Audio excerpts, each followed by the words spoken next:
हमने झोपड़े को महल बनते देखा है, दरिया को समंदर बनते देखा है, एक छोटी सी चिंगारी को आगाज बनते देखा है और एक आवाज को इनकलाब बनते देखा है। एगो वोट मांगतानी रउआ से सिर नवा के।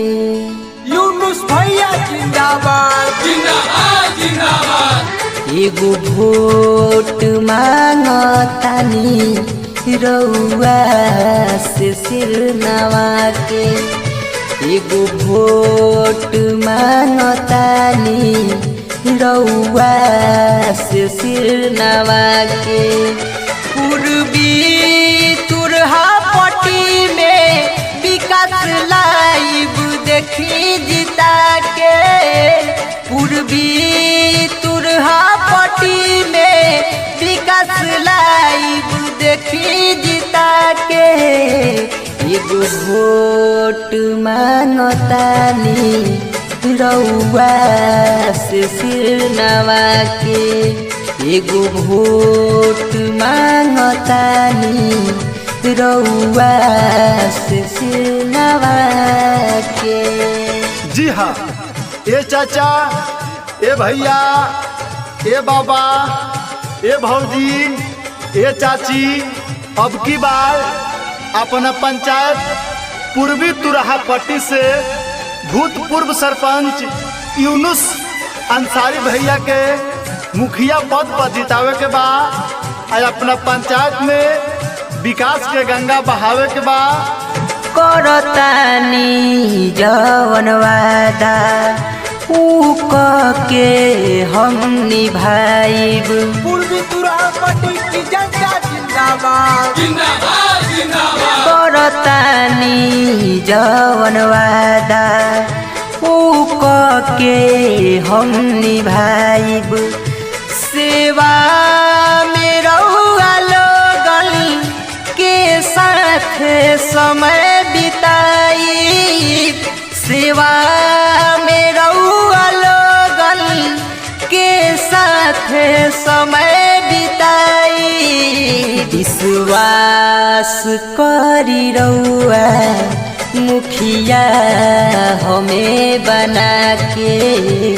एगो वोट मांगतानी रउआ से सिर नवा के।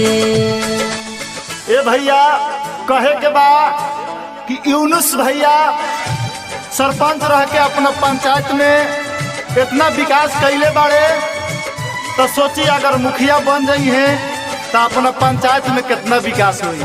तो याद रहे अब की बार अपना पंचायत से यूनुस भैया के मुखिया पद पर जितावे के बाद अब भारी मत से विजयी बनावे के बाद घुसखोरी हम मिटाइब। गरीबवन लालर जाइब। यूनुस भैया जिंदाबाद जिंदाबाद जिंदाबाद। घुसखोरी हम मिटाइब। गरीबवन लालर जाइब। शिक्षा या रोजगार जन जन के दिलवाई।